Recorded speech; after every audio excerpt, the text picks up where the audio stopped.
Jake Martinez rubbed his tired eyes and checked the time display again. 3 hours left on his shift monitoring deep space communications aboard the research vessel Endeavour.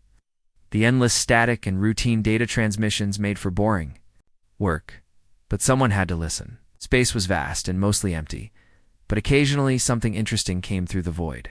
He adjusted his headset, fine-tuned the signal processors for the 100th time that day.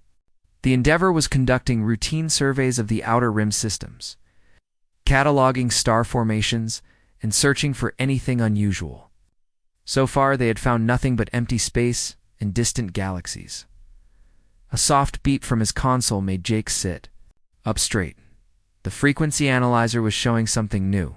It's not the usual background radiation or stellar emissions, but a structured signal with clear mathematical patterns. Jake frowned and ran the signal through the computer filters. The patterns were definitely artificial, but they did not match any known human transmission protocols. "Computer, analyze signal characteristics," Jake said aloud. The ship's artificial intelligence responded in its calm synthetic voice. "Signal shows mathematical progression consistent with intelligent origin. Pattern repetition suggests intentional broadcast." Language unknown. Jake felt his heart rate increase. In 3 years of deep space monitoring, he had never detected anything like this. He quickly saved the transmission data and began a more detailed analysis. The signal was weak but steady, coming from a star system approximately 3 weeks away at maximum engine burn. "Captain?" Lisa Brooks was reviewing supply reports in her ready room when her communication panel chimed. Jake's face appeared on the screen, and she could see the excitement in his eyes despite his attempt to remain professional. "Captain, I need you to see something immediately. I've detected what appears to be an artificial signal from deep space." Brooks set down her reports and leaned forward.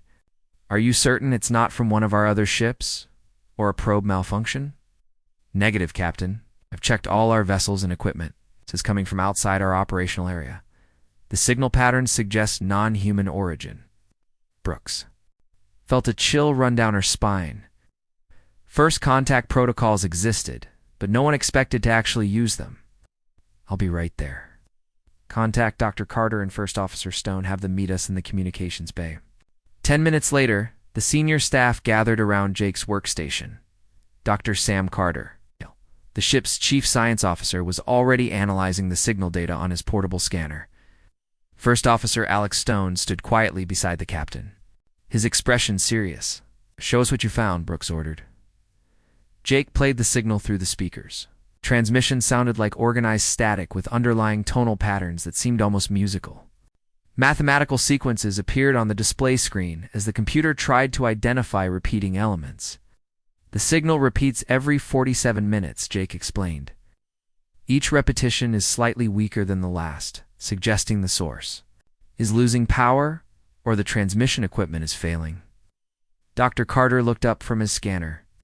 "Captain, I'm detecting what appears to be a distress pattern buried in the mathematical sequences. If this is indeed from another species, they might be asking for help." Brooks studied the waveform patterns on the main display. The implications were staggering. Humanity had always wondered if they were alone in the universe. Now they might have their answer. "Can we translate any of it?" she asked. Jake nodded and activated the translation software. "The computer has been working on it for the past hour. We're getting partial translations, but they're fragmentary." Words began appearing on the screen as the software made its best guesses at meaning. "Help, ... dying. The hunters come. Coordinates follow. ... The bridge fell silent." Stone was the first to speak. "Hunters. That doesn't sound good." Dr. Carter was running additional scans on his equipment. "Captain, if this translation is accurate, we're dealing with a species under threat from someone or something they call hunters. Coordinates their transmitting point to a system approximately 22 days from our current position." Brooks paced behind the workstations, her mind racing through the possibilities and protocols. "What do we know about that system? Preliminary scans show a single star with several planets. One appears to be in the habitable zone, but we haven't detected any signs of civilization from this distance," Stone reported. Jake added more information, as the translation software continued working. Captain, there's something else. Right. The signal seems to assume that whoever receives it would be advanced enough to help. But the mathematical complexity suggests they don't expect us to be too technologically superior. What does that mean? Asked, Dr. Carter adjusted his glasses and looked at the data again. It's as if they're hoping to contact someone who can travel between stars, but isn't so advanced that they would ignore a distress call. Most of their message seems designed to prove they're intelligent without revealing anything that could be used against them. Stone frowned. They're being careful about who they contact. That suggests they've had bad experiences with other species. Translation software chimed again, producing more text. Please, ... if you receive this. We are peaceful researchers. Our station is failing. The hunters will return. We have nowhere else to go. Brooks felt the weight of the decision settling on her shoulders.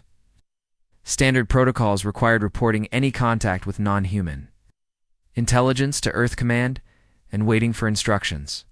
But the signal was getting weaker with each transmission. By the time Earth responded, it might be too late. Dr. Carter, how long do you estimate their transmission equipment will continue functioning? Carter ran quick calculations on his scanner. Based on the signal degradation pattern, perhaps another week at most. After that, we'll lose contact entirely. Brooks looked at each of her senior officers. They were explorers and scientists, not soldiers, but they were also human beings faced with someone calling for help across the vast emptiness of space. Captain Stone said quietly, changing course to investigate would put us 3 weeks behind schedule. Earth Command won't be happy. No, they won't, Brooks agreed. But if we ignore this signal and these beings die, how will we live with ourselves? Jake continued monitoring the transmission. The same message played again, weaker than before.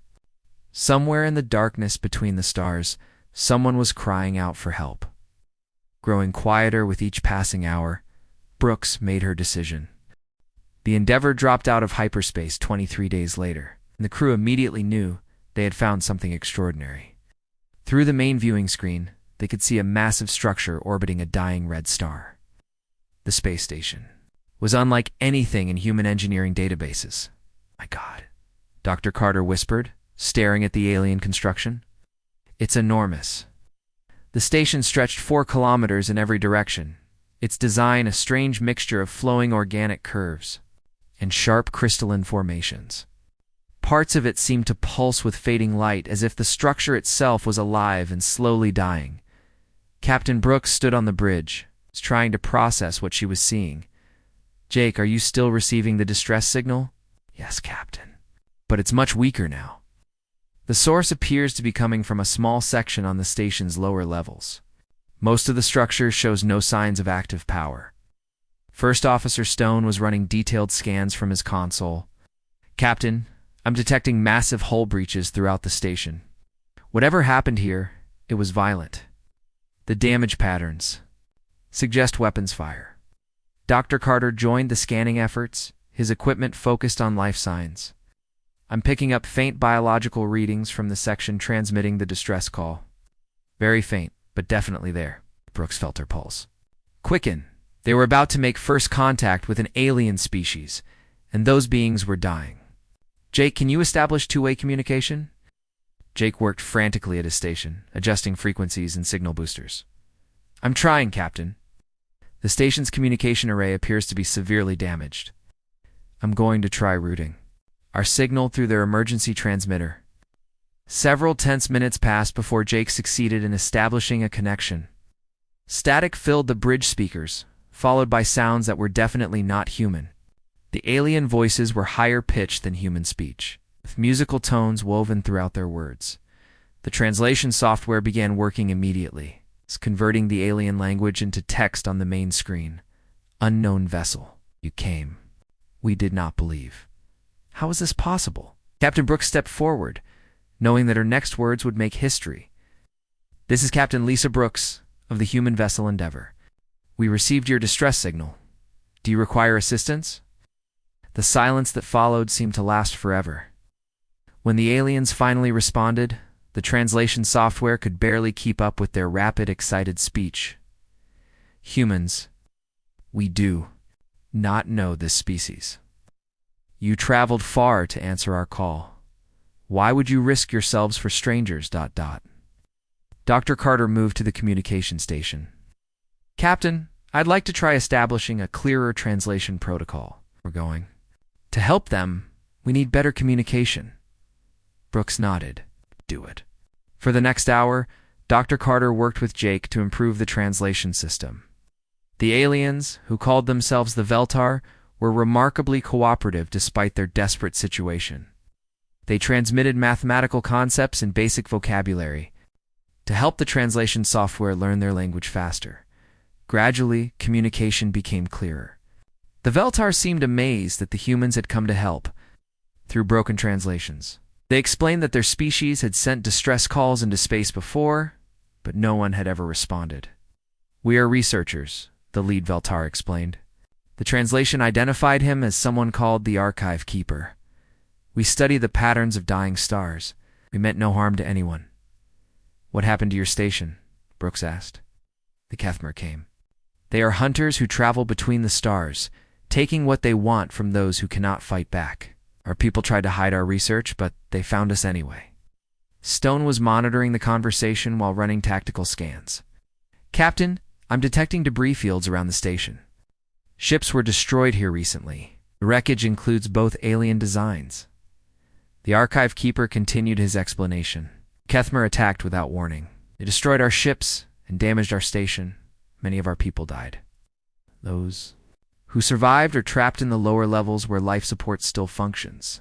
Dr. Carter looked up from his translation work. Captain, they're describing a military attack on a research station. These Veltar appear to be completely peaceful. How many survivors? Brooks asked through the communication system. 43 of our people remain alive. But our power systems are failing. The life support will not last much longer. Brooks turned to her senior staff. The decision was obvious, but she wanted to hear their thoughts. Recommendations? Stone spoke first. We can dock with their station and evacuate the survivors. Our ship has enough life support capacity for their numbers. Dr. Carter nodded in agreement. Captain, this is a unique opportunity. First contact with a peaceful species that needs our help. We have to try. Jake was still monitoring the alien transmissions. Captain, they keep asking why we came. They seem to think it's unusual for space-traveling species to help strangers. This troubled Brooks. What do they mean by that? The Archive Keeper's next transmission provided the answer. In our experience, species that can travel between stars follow two paths. They either join with the hunters, like the Kethmer, or they hide and avoid contact with others. We have never encountered anyone who would risk danger to help strangers. That's why they're so surprised we answered their call, Dr. Carter realized. They expected to die alone. Brooks made her decision. Jake, transmit our response. Tell them we're going to dock with their station and evacuate their people to safety. The Veltar response was immediate and emotional. Even through the translation software, the crew could hear the relief and gratitude in their voices. You would do this for strangers? Your species risks itself for others you have never met. That's what people do, Brooks replied simply. When someone calls for help, you answer. Stone was already preparing docking procedures. Captain, I'm detecting structural instability in several sections of their station. We'll need to move quickly. Dr. Carter was gathering his medical equipment. I'll prepare the medical bay for possible injuries. We don't know what condition the survivors are in. As the Endeavor slowly approached the alien station, the crew could see the extent of the damage more clearly. Entire sections had been torn open by weapons fire. All the Kithmer Had been thorough in their destruction, but in the deepest part of the station, lights still flickered. The Veltar had survived. Now help had finally arrived. The Archive Keeper's voice came through the speakers one more time. It's filled with wonder that the crew could hear even through the mechanical translation. We sent our message into the darkness, never believing anyone would come. You humans are not like other species we have known.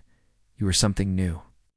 Captain Brooks smiled as the docking clamps engaged with the alien station. Oh, we're just getting started. Dr. Ryan Walsh had seen many injured patients during his years as the Endeavor's chief medical officer, but nothing had prepared him for treating aliens. The Veltar survivors were thin and fragile, with pale blue skin that seemed almost transparent. Their large eyes dominated faces that looked delicate enough to break with a gentle touch. Their bone structure is incredibly light, Dr. Walsh explained to Captain Brooks as he finished examining the first group of rescued Veltar. It's similar to bird bones on Earth, but even more fragile. I'm amazed they can even stand up. Archive Keeper, whose name the translation software rendered as Kashai, was recovering in the medical bay after nearly collapsing during the evacuation.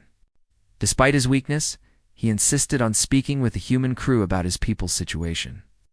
"Doctor, your species is very different from ours," Kashai said through the improved translation system. "Your bones are so thick and heavy. Your muscles are enormous compared to your body size. What kind of world creates beings like you?" Dr. Carter, who had been documenting everything about the Veltar for his scientific reports, looked up from his notes. "We call it Earth. It's our home planet." "Tell us about this Earth," Keshai requested. "We wish to understand the world." That creates people who answer distress calls from strangers. Dr. Carter began describing Earth to the fascinated alien. As he spoke about weather patterns, geological activity, and the diversity of life, he noticed that Keshai's large eyes grew wider with each detail. "Your world has storms that can destroy entire cities?" Keshai asked in disbelief. "Hurricanes, yes. And tornadoes, earthquakes, volcanic eruptions, floods, droughts, ice ages." Dr. Carter listed matter-of-factly. "And your people survive all of this. We've learned to adapt. Humans are good at surviving in difficult conditions." Kashai was quiet for several minutes processing this information. Finally, he spoke again. "Most intelligent species develop on what we call gentle worlds. Stable climates, few predators, peaceful conditions that allow civilizations to grow slowly and safely. Your Earth sounds like what we would call a death world." The term sent a chill through the humans present. Dr. Walsh looked up from his medical equipment. A death world. Planet so dangerous that most species would die quickly if placed there. Worlds with extreme weather, active geology, and deadly creatures. We know of perhaps a dozen such planets, but we never imagined intelligent life could evolve on one. Captain Brooks, who had been listening from the medical bay entrance, stepped forward. "What makes our world so unusual?" Keshai struggled to sit up straighter, his excitement overcoming his physical weakness. "Your species evolved with constant threats.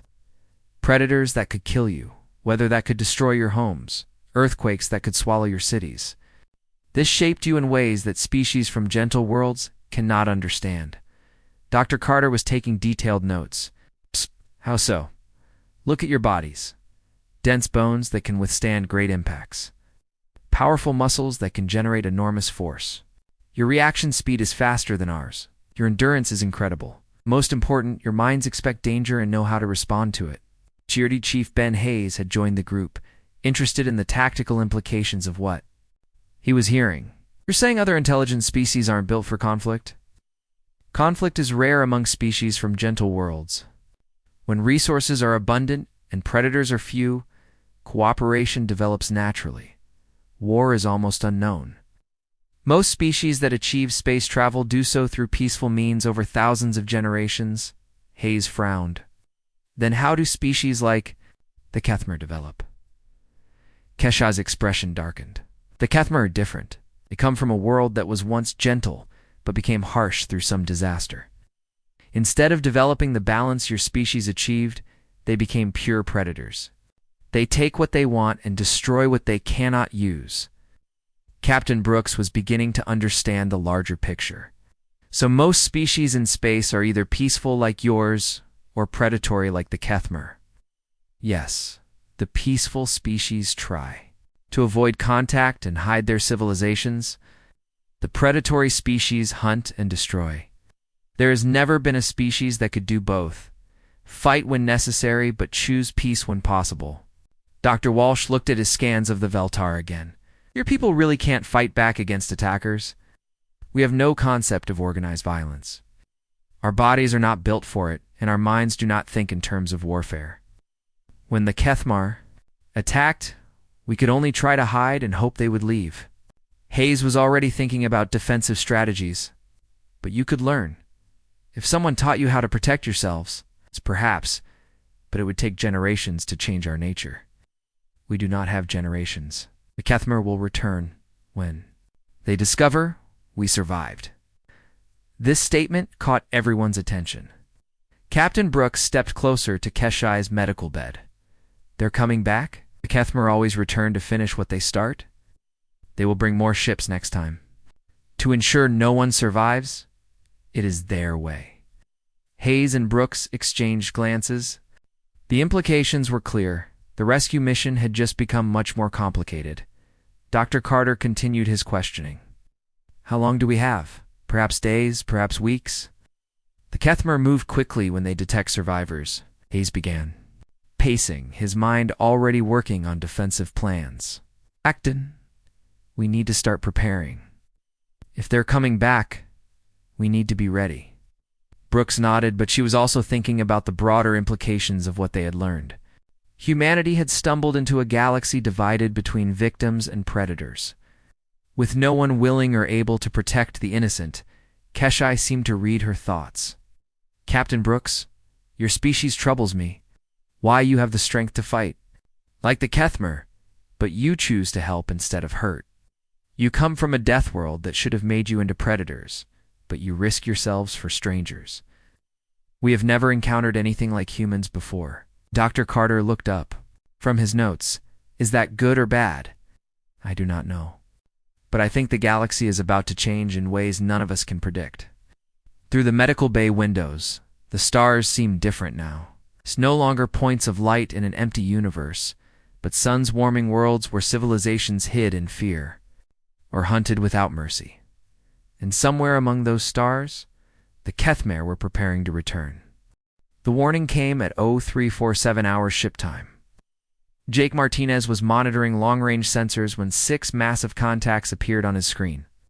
Dropping out of hyperspace at the edge of the star system, Captain to the bridge immediately, Jake announced. Over the ship's communication system, we have incoming vessels. Captain Brooks arrived on the bridge within minutes, still pulling on her uniform jacket. The main screen showed 6 dark ships moving toward them in a tight formation. Each vessel was roughly twice the size of the Endeavor, with angular holes covered in weapon ports. Kethmar, Brooks asked. Has to be, First Officer Stone replied from his station. No other species uses that ship design, according to the Veltar database we downloaded. Dr. Carter was already at the science station, scanning the approaching fleet. Captain, those ships are heavily armed. I'm detecting energy signatures consistent with plasma weapons and missile systems. Brooks turned to the communication station. Jake, try to establish contact. The response came quickly, transmitted, in harsh tones that the translation software rendered into equally harsh words. Unknown vessel. You are in violation of Kethmar salvage rights. Withdraw immediately or be destroyed. Brooks stepped forward, knowing that her next words could determine whether the situation escalated to violence. This is Captain Lisa Brooks, of the human vessel Endeavor. We are conducting a humanitarian rescue operation. The beings on this station are under our protection. The silence that followed lasted nearly a full minute. When the Kethmar responded, their confusion was obvious even through the translation. Humans. We do not know this species. Why do you interfere with our salvage operations? These are not salvage operations. You attacked a peaceful research station and killed innocent people. The Veltar were weak. The weak exist to serve the strong. This is the natural order. Brooks felt anger rising in her chest, but she kept her voice calm and professional. We reject your natural order, and these people are under our protection.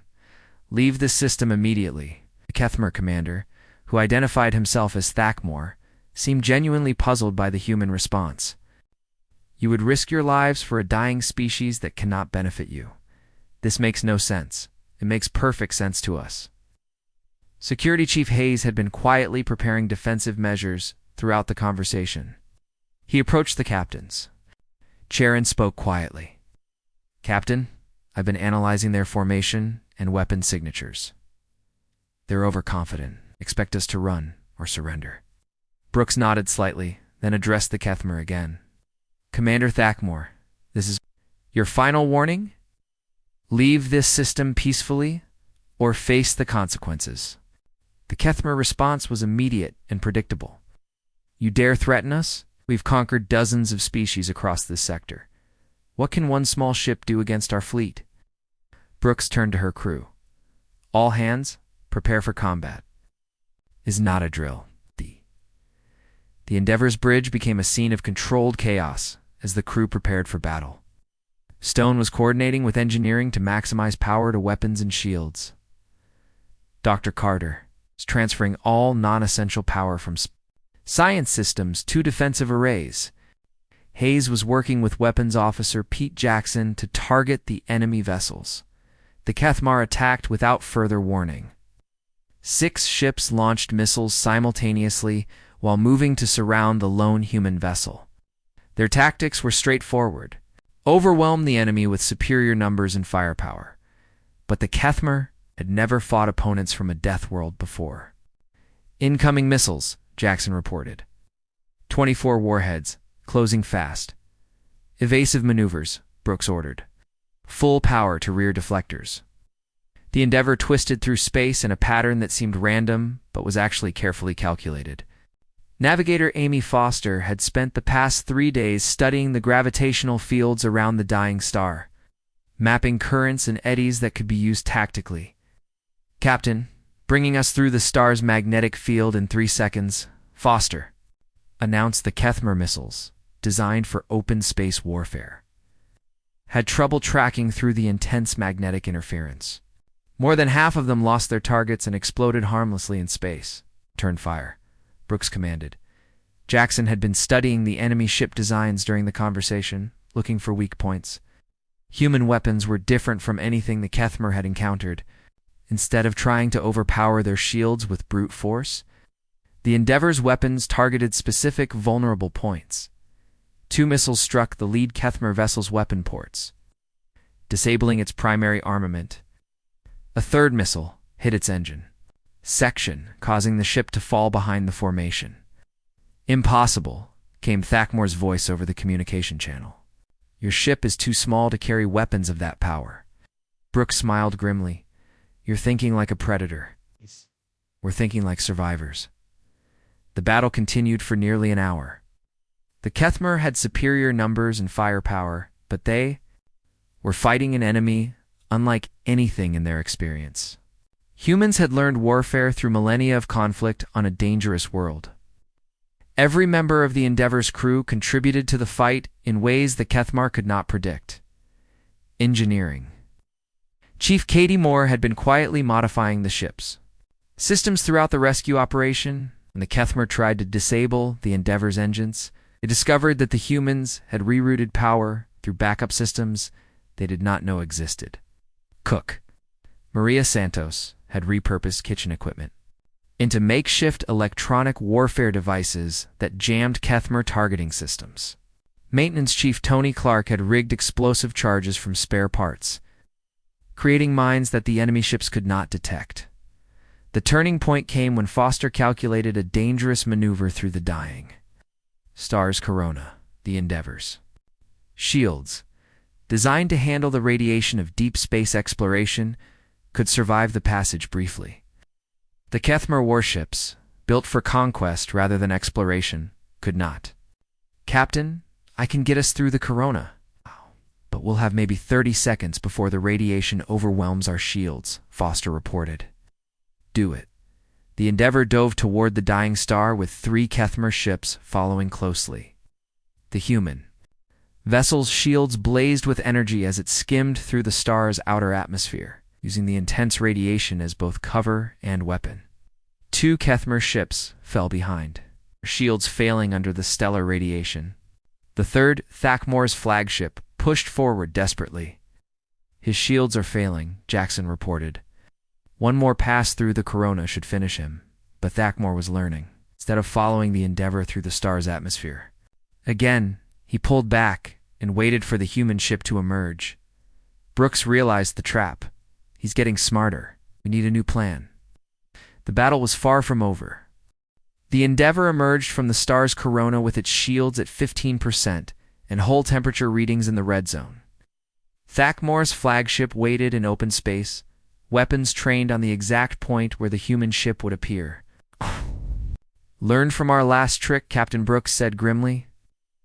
"Jackson, do we have weapons?" Forward torpedo tubes are overheated from the corona passage, but railguns are still operational. Weapons Officer Jackson reported. Thakmor's voice crackled. Over the communication system, filled with anger and grudging respect. "Clever humans. But now you have nowhere to run. Surrender, and we will make your deaths quick." Brooks looked around her bridge at the faces of her crew. They were tired, scared, but not beaten. These were people who had chosen to explore the most dangerous regions of space, who had volunteered to answer a distress call from complete strangers. They were not the type to give up. Jackson, target their primary weapon array. Foster, prepare for emergency acceleration. On my mark. But before Brooks could give the order, an unexpected voice came over the communication channel.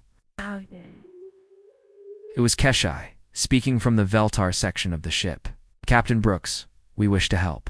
Our people have been watching your battle and we have learned something important." "What do you mean?" Brooks asked. "We understand now why you fight so well. You do not fight just to destroy your enemies.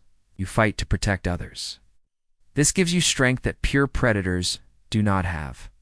Dr. Carter, who had been monitoring the Veltar survivors, looked up from his station. "Captain, they've been analyzing our tactics and the Kethmer responses. They may have found something useful," Keshai continued. "The Kethmer expect their enemies to behave like prey animals, to run or hide when threatened. But you think like protectors. We have data about Kethmer ship systems that might help." On the main screen, technical diagrams began appearing, detailed schematics of Kethmer vessels that the Veltar had observed during previous attacks. "Their ships have a weakness," Keshai explained. "The power distribution system routes through a central node near the bridge. If that node is damaged, their weapons and engines will fail." Security Chief Hayes studied the diagrams quickly. "It's heavily shielded, but if we could get close enough..." "We'll never get close enough for a direct assault," Stone pointed out. "Their remaining ships will destroy us first." That was when Cook Maria Santos spoke up from her position at an auxiliary station. During the battle, all non-essential crew had been assigned to backup positions throughout the ship. "Captain, what if we don't try to get close? What if we make them come to us?" Brooks turned to look at the cook, who was normally responsible for feeding the crew but had proven surprisingly effective at jamming enemy sensors during the fight. "Explain, they're predators, right? Predators always go after what looks like easy prey. What if we made ourselves look disabled?" Dr. Carter caught on immediately. "Fake a critical system failure, make them think we're helpless. But we'd have to make it convincing," Hayes added.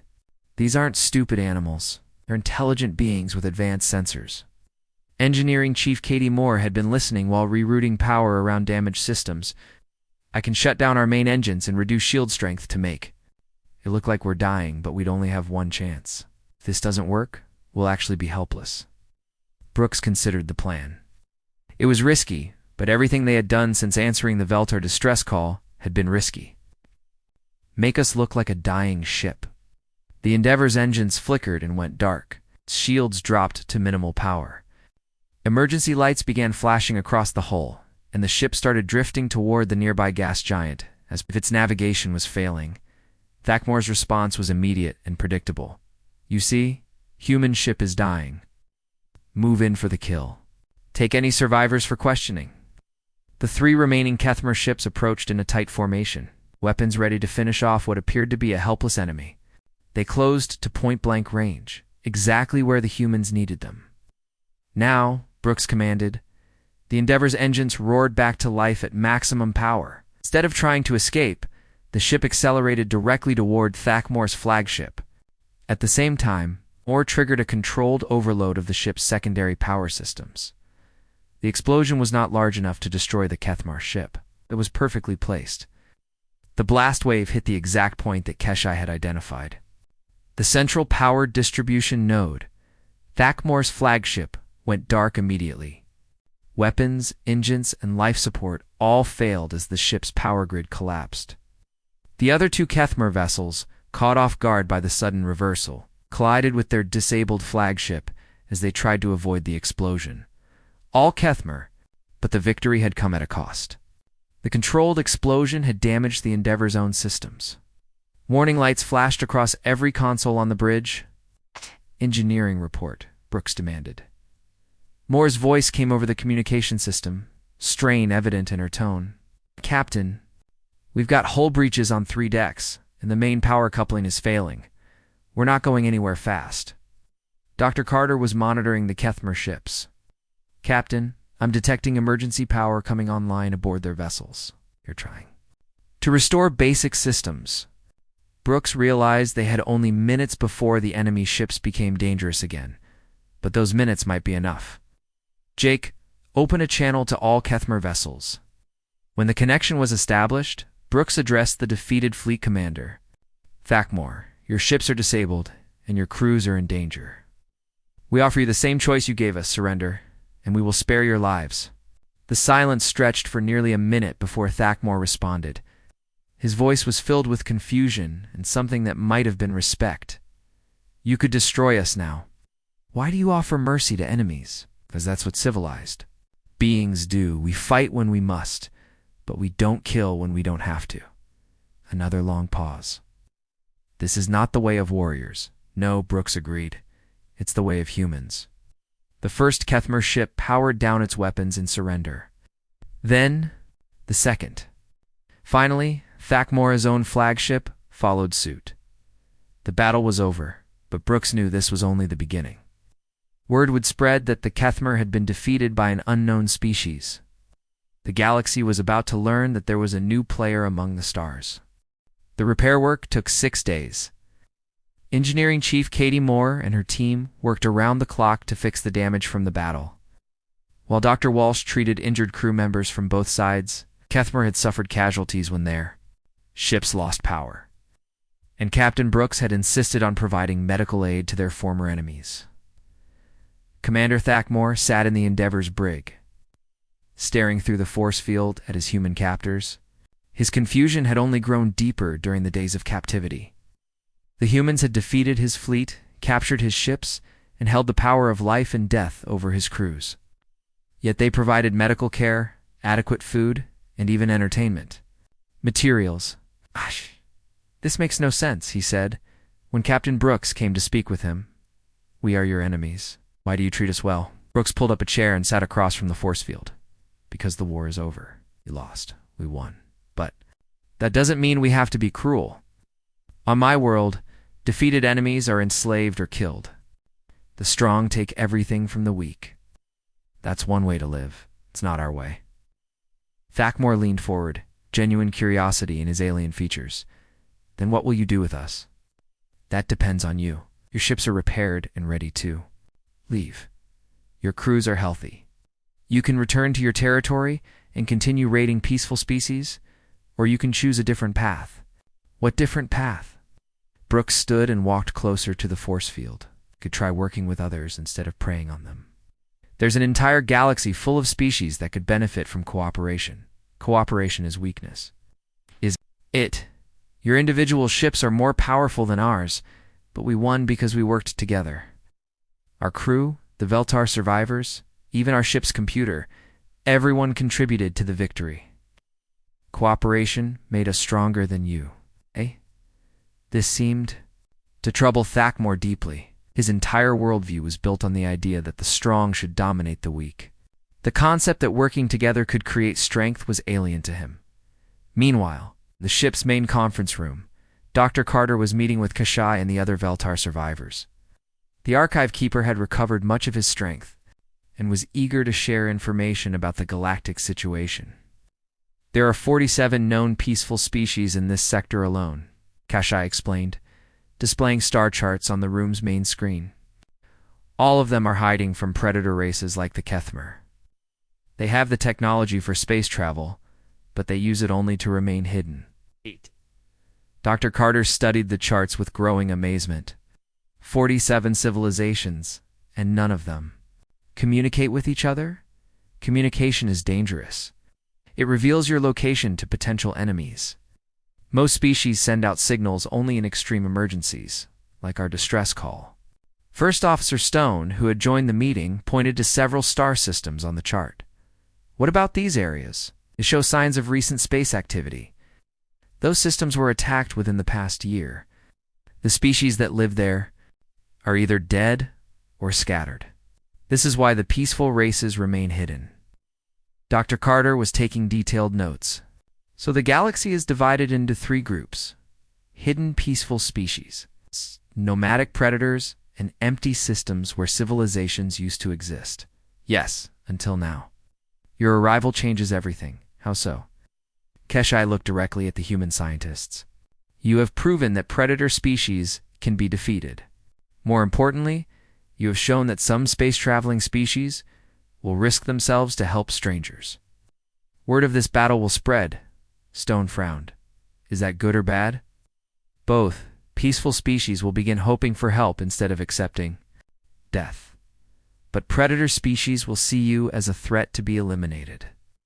Back in the brig, Captain Brooks was wrapping up her conversation with Thakmor. The Kethmer commander had listened to her explanations of human philosophy with growing confusion and what might have been the beginning of understanding. Your species is truly strange, he said finally. You have the strength to conquer, but you choose to protect. You defeat enemies, but you show them mercy. This is not natural behavior. It's natural for us. We learned long ago that survival sometimes requires helping others, not just helping yourself. Thakmor was quiet for several minutes. If I choose this cooperation you speak of, my own people will see me as weak. They may try to kill me. That's a risk you'll have to decide for yourself. But consider this. You just fought the most advanced military force your species has ever encountered.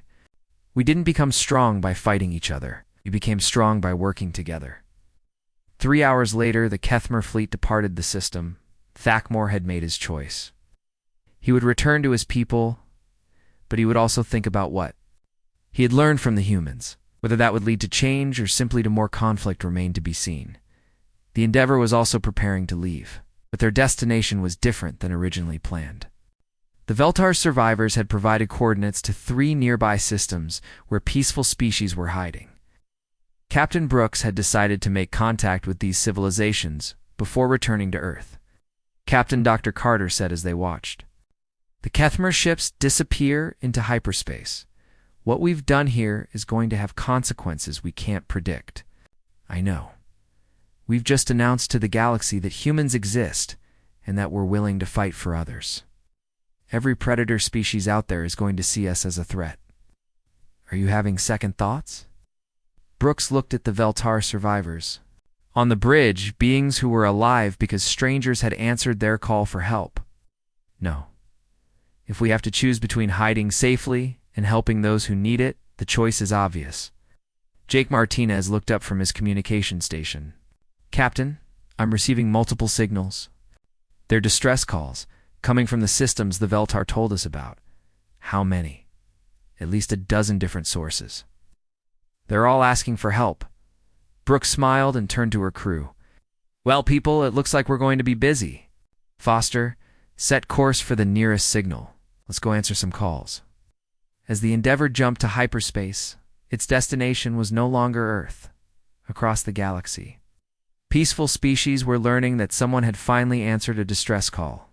For the first time in generations, they were beginning to hope. The word was spreading through hidden civilizations faster than any ship could travel.